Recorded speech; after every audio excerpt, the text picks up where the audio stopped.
Breaking చూస్తున్నారు. Selfie మోజుతో ముగ్గురు వ్యక్తులు యమధర్మరాజుకు షేక్ హ్యాండ్ ఇచ్చి మళ్ళీ తిరిగి వచ్చారు. ఫోన్ లో సెల్ఫీ తీసుకుంటూ స్కూటీపై ముగ్గురు వ్యక్తులు వెళ్తూ ఉన్నారు. కట్ చేస్తే రోడ్డు పక్కన ఆగి ఉన్న వ్యాన్ ను వెనుక నుంచి వచ్చి ఢీకొట్టారు. చూడొచ్చు విజువల్స్ లో అక్కడ ఏర్పాటు చేసిన సీసీ కెమెరా రికార్డ్ అయ్యాయి. ముగ్గురు కూడా వెళ్తూ ఉన్నారు. అక్కడ పక్కన ఆగి ఉన్న లారీని వ్యాన్ ని ఒక్కసారిగా ఢీకొట్టడంతో వాళ్ళందరూ కూడా పడిపోయారు. ముగ్గురికి కూడా తీవ్ర గాయాలయ్యాయి. ఈ ఘటన అల్లూరి జిల్లా Paderu ITDA Hindustan petrol bunk సమీపంలో జరిగింది. అందుకు సంబంధించిన సీసీ ఫుటేజ్ కూడా బయటకు వచ్చింది. ప్రస్తుతం మీరు అదే చూస్తున్నారు బిగ్ టీవీ స్క్రీన్ పైన.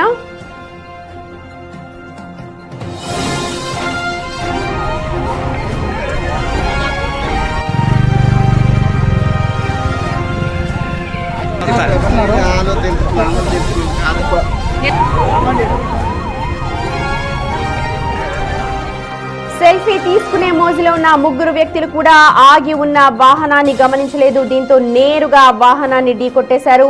స్కూటీ నడిపిస్తోన్న రాము అనే వ్యక్తి సెల్ఫీ తీస్తూ ఉన్నాడు. వెనకాల కూర్చున్న లక్ష్మణ్, రమాదేవి ఇద్దరు కూడా ఆ సెల్ఫీకి ఫోజులు ఇచ్చే పనిలో బిజీగా ఉన్నారు. దీంతో వేగంగా వెళుతోన్న వారి స్కూటీ ఎదురుగా ఉన్న వాహనాన్ని ఒక్కసారిగా ఢీకొట్టింది.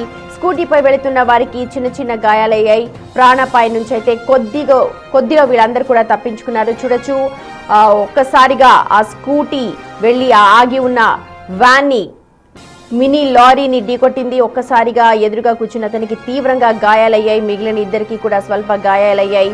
సెల్ఫీ మోజులో ఇప్పటికే చాలా ప్రాణాలు పోతున్న సందర్భాలు చూస్తాం. వీళ్ళందరూ కూడా ముగ్గురు కూడా నిజంగా ఇందాక చెప్పినట్టుగా ధర్మరాజుకి అలా షేక్ హ్యాండ్ ఇచ్చి మళ్ళీ తిరిగి వచ్చారు. ఇంకా భూమి మీద నూకలు ఉన్నాయి కాబట్టి ప్రతిసారి చెప్తూనే ఉన్నారు. సెల్ఫీ మోజులో కావచ్చు, లేకపోతే సెల్ ఫోన్ లో తలపెట్టి రోడ్ దాటుతున్న సందర్భాలు కూడా చూస్తూ ఉంటాం మనం. ఇవన్నీ కూడా ప్రాణాపాయ పరిస్థితులు. వీటన్నిటికీ దూరంగా ఉండాలని ఎన్నిసార్లు చెప్పినా సరే ఇలాంటి ఘటనలు మళ్ళీ అవుతున్నాయి. అక్కడ ఏర్పాటు చేసిన సీసీ కెమెరాలో రికార్డ్ అయిన విజువల్స్ చూడొచ్చు. ఒకరు సెల్ఫీ తీస్తున్నారు, వెనక కూర్చున్న ఇద్దరు కూడా ఫోజులు ఇస్తున్నారు. కానీ ఆ పక్కన ఆగి ఉన్న మినీ లారీని అయితే అక్కడ గమనించలేదు. నేరుగా దాన్ని గుద్దేసి అక్కడ పడిపోయారు. ఒకవేళ ఇంకా నూకలు ఉన్నాయి కాబట్టి సరిపోయింది, కాస్త స్లోగా వెళుతున్నారు కాబట్టి సరిపోయింది. అదే ఇంకొంచెం ఫాస్ట్గా వెళ్ళి ఉంటే కనుక వాళ్ళందరూ కూడా వెళ్ళిపోయి ఉండేవారు. ప్రాణాలతో ఇక తిరిగి వచ్చేవాళ్ళు కాదు. ఆ వెనక నుంచి కూడా ఏ వెహికల్ కూడా రాలేదు కాబట్టి వాళ్ళకి పక్కన ఆగి ఉంది కాబట్టి లారీ సరిపోయింది. లేకపోతే ముగ్గురు ప్రాణాలు కూడా గాల్లో కలిసిపోయేవి.